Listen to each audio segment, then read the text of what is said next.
My name is Ashleigh, and I'll be talking a little bit about, but the topic that really plays a close role to my heart, which is about neurodiversity and accessibility within the workplace. So I'm going to be talking a little bit about that. And the title of my talk is that we need to think differently about accessibility. And there's many reasons why that is to it. And I'll go through into a little bit of detail about that as well. So once again, thank you so much for joining, and thank you so much to Women Tech Conference for allowing me to be a part of this extraordinary event, and all virtual, which is incredible to see, to give so many women a chance to present and to share their knowledge as well, which is incredible. Okay, so like I said before, my name is Ashleigh Wilson. I'm based in Brisbane, Queensland, Australia, and I'm many things. I'm an educator at Coding Academy, so we run courses in web development. I care deeply about the community, especially the tech community that we have here in Brisbane, which is a really thriving tech community. And I'm also a neurodiversity advocate. And part of my backstory is at the age of 3 years old, I was diagnosed with Asperger's syndrome, which is basically a developmental disorder, which really hit a chord with me a lot through my communication skills and my personal skills, all that sort of thing, which really took a toll when I was first diagnosed in my childhood years. And since growing up, it's been definitely such a roller coaster, up and down. But it wasn't until July or June 2019 that I decided to speak up and let my workplace know about my diagnosis. And what led to that moment was I was going through a lot of work commitments back then, where I was adding a lot of pressure on myself, feeling like I had to always at 100% every time. But at the same time, I was doubting myself so much and putting pressure on myself that I thought I had to be at that all the time. And that's not the case. And long story short, I had a mental breakdown at work because I was just overwhelmed with so much of work commitments happening that something came about and I just couldn't work and I couldn't control it.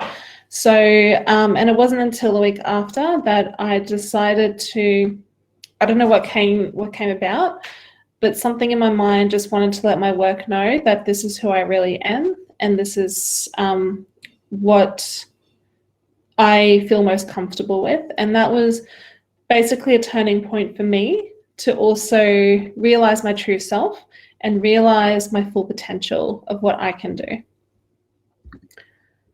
So neurodiversity is a term I've never heard of before disclosing my diagnosis with my work. And I wanted to look further into neurodiversity. So what does it mean? What's the history behind neurodiversity, as well as the future of accessibility? Are there organizations embracing neurodiversity? And what can we do to create more acceptance? And that's essentially what I wanted to talk about today for my talk. So neurodiversity is essentially it's a term, and it was coined by Judy Singer in 1998 with her honours thesis.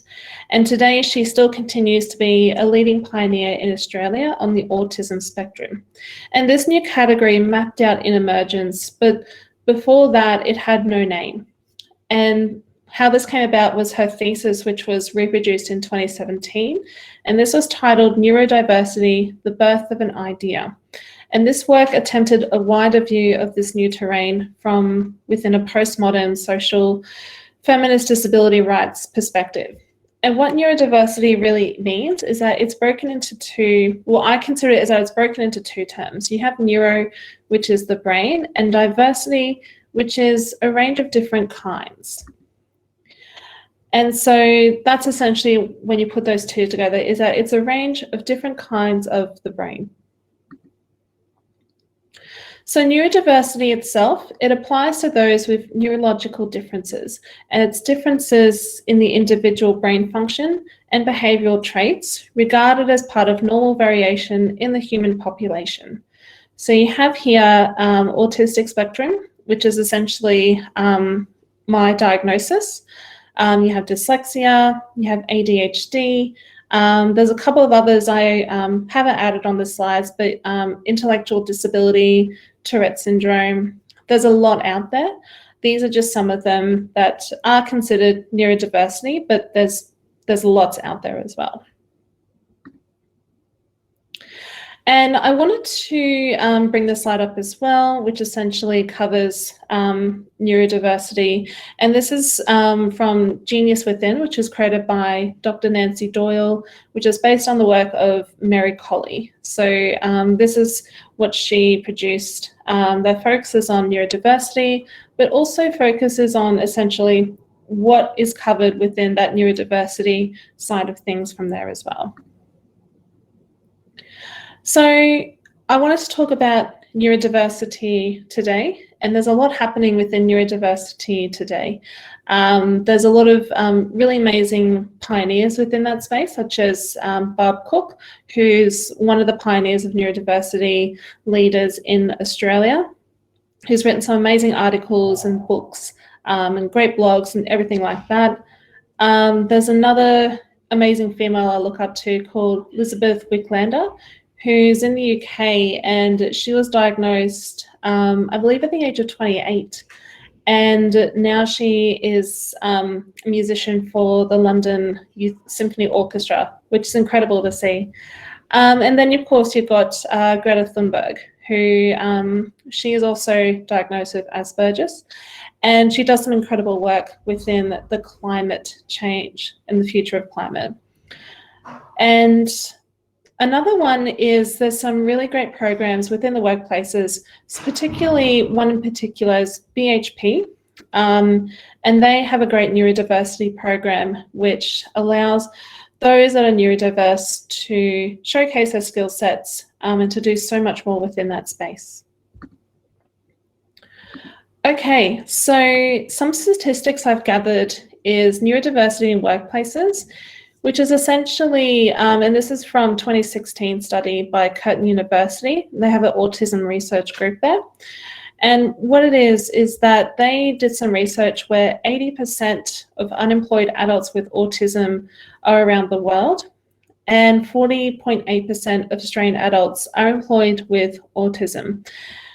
Those numbers are considered to be quite small, especially 40.8%, but to us, that's huge. It is massive, and there needs to be more work around it. And what I like to consider is that the neurodiverse pool of talent is so substantial, but at the same time, there's a huge underemployment problem that's happening. And there needs to be more work to be able to fix that solution, but also allow workplaces to be more accepting and more inclusive. This is another statistic I've popped up as well, and this is from Australian Bureau of Statistics in 2017. And this is that 31.6% of unemployed adults have autism in Australia. And so, like I said before, even though that is a small percentage, to me, that's huge. And that's more than 3 times the rate for people with disability, which is around that 10%. And almost 6 times the rate of people without a disability, which is 5.3%. And the thing that I wanted to mention is that neurodiverse individuals, they want to be employed. And there's many reasons why, is because they bring so much benefits and so much, incredible talent and knowledge to their skill sets, and also what they can bring forward to the workplaces. And like I said before, is that they possess incredible talents that companies need. There needs to be more inclusivity in the hiring process, and it needs to happen now. It can't happen, in 2 weeks' time or tomorrow or the next week. It needs to happen now, because if it happens now, then there's going to be more change that's going to come through it from there. But the good thing is that there's a lot of change happening, and some really incredible changes, especially with some really known workplaces, within Australia, for example. So these are 3 of just some of the incredible workplaces that are accepting neurodiversity individuals. You have SAP, which is a technology company, and they've hired more than 100 people with ASD and has set the target that in 2020, 1% of its workforce will be people with this diagnosis. And they also have an Autism at Work program, which focuses on hiring employees that are on the autism spectrum, and this was started in 2013. IBM is a really well-known, again, same as SAP, a fantastic technology company, and they also have a neurodiversity program. And they have a client innovation center in Ballarat, and every year they always look to hire about 10 employees with autism where they get to join and increase that skill set from there. DXC Technology, they have a really great program called the Dandelion program, and they've placed 29 neurodiverse people in software testing roles at the Department of Human Services, and they reported that 30% more productive than other teams doing the same work. So the benefits of neurodiversity in workplaces is that they are capable of contributing powerfully to society in positive ways. And I always like to consider that every kind of mind is equally deserving of respect and value. The other thing is exceptional concentration, logic, and imagination and visual thought, and the ability to think outside the box. So for example, with ADHD, they're great at holding routine tasks, which then equals to creating a productive workforce and being able to approach situations differently and thinking outside the box. But also as a whole for everyone is that the strong abilities with systems and, such areas as computer programming and mathematics, and also above average to detail and strong visual spatial skills. The other thing is flexibility workplace to play to their strengths. So neurodiverse people, such as myself, we have to have special needs that have to be addressed to boost our productivity. So for example, with autistic employees, we may need specific equipment, such as headphones to reduce auditory overstimulation. And also, most importantly, is producing standard good practices, which most workplaces should have as well.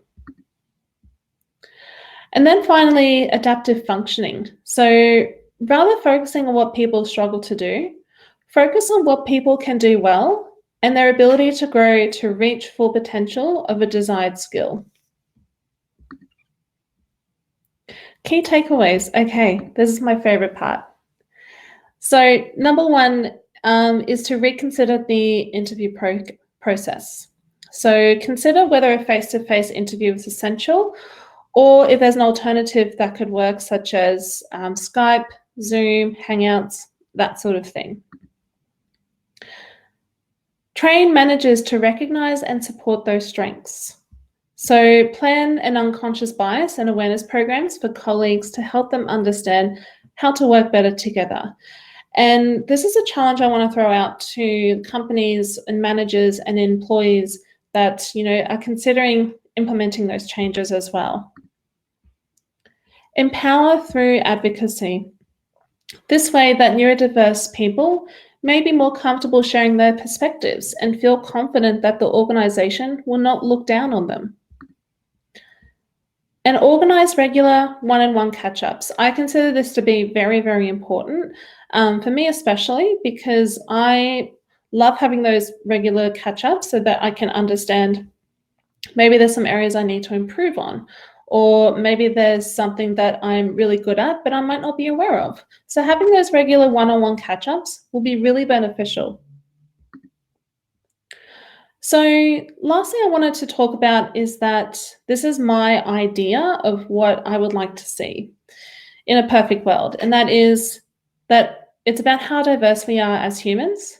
It's about acceptance and inclusion, and it's about equal treatment. And the fact is that we don't come in a one-size-fits-all package. We are all unique in some way. It's about knowing who we are as an individual, but most importantly, as a human. And you can see here that if you put those together, this is what I would love to see. Inclusivity. It's about finding means to better implement these programs for everyone.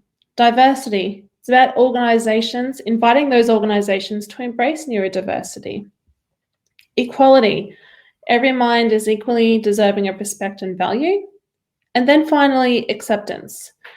It means developing continued pathways for neurodiverse people to thrive and develop. Lastly, I wanted to finish off with this quote by Greta. We need people who think outside the box and who aren't like everyone else.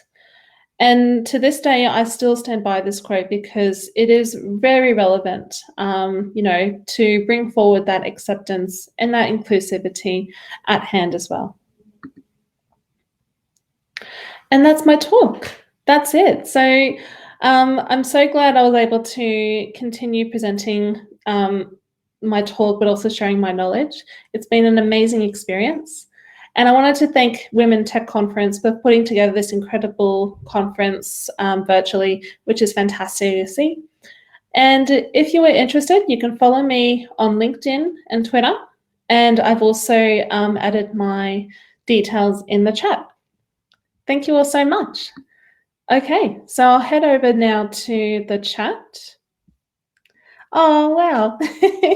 I'm just seeing a lot of comments. Thank you all so much. Fantastic. Wow, I'm seeing so many people join. Now I've just finished the questions, finished my slides. Does anyone have any questions that you'd like to ask me? More than happy to help. I'll be here for another 3 minutes. You can ask questions, yes. Any questions you'd like to ask, please let me know.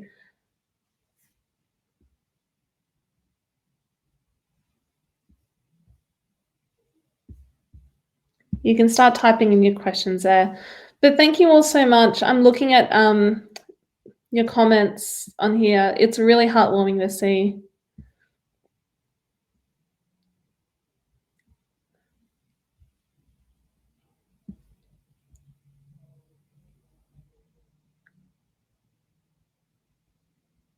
But other than that, how is everyone enjoying the session? Everyone enjoying Women Tech Conference? Awesome. Oh, we've got a question coming through. Hi, Maha. I was lately diagnosed as well, and I'm out of work, switching, and a bit lost on how to prove my competence. Any advice at all? It's a really great question, and thank you so much for sharing as well. Definitely what's helped me a lot from my personal experience is the fact that I can talk about it, which at first is not the easiest thing to do. In fact, it was really hard for me to do that. What I would do is to talk to someone that's near and dear to me. So, for example, my previous colleague, she has a son and daughter. One of them is also diagnosed. So having those conversations with them really helped me a lot, but it also allowed me to understand my true self and where I can go from there as well. So yeah, definitely reaching out to someone that's near and dear to you that understands, that can really help me out as well. Kate Johnson. Hi, Kate. Are there any online resources for this we can provide to our HR? Yes. Thank you so much for mentioning this. There is a fantastic article. I will find it because this has really helped me out a lot as well. Give me 1 second because I know where. Aha, here it is. I found a link. It should, hopefully it's still available. Yes, it's still available, yes.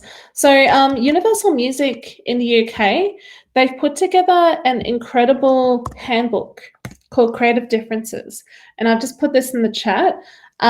This is such an incredible handbook. You can print it, you can bind it, you can, it's free. It's a free PDF, so they've made it free, and it's designed so you can share it with your workplaces and everything else like that. So definitely check that out. And if you scroll down, you can download the PDF. So yeah, it's probably one of my favorite reads that I've ever looked through so far. But there's also some other really great websites. I don't know off the top of my head, unfortunately, but I think there's one called Neurodiversity Hub. There's one in Australia which is called Neurodiversity Media, which they have a lot of great resources as well that you can put together as well and share that with your employees. But other than that, Universal Music UK is a fantastic one. Highly recommended as well. Okay, it's now my time has finished. I think that wraps it up. So thank you all so much for coming along and for joining. Really appreciate it. Like I said, if you do have any questions or if you wish to connect with me, I've put my details on the top of the chat. And other than that, I will be off now. And thank you all so much for joining. Have an amazing time at Women Tech Conference. And I will see you all soon. Take care, everyone. Bye-bye.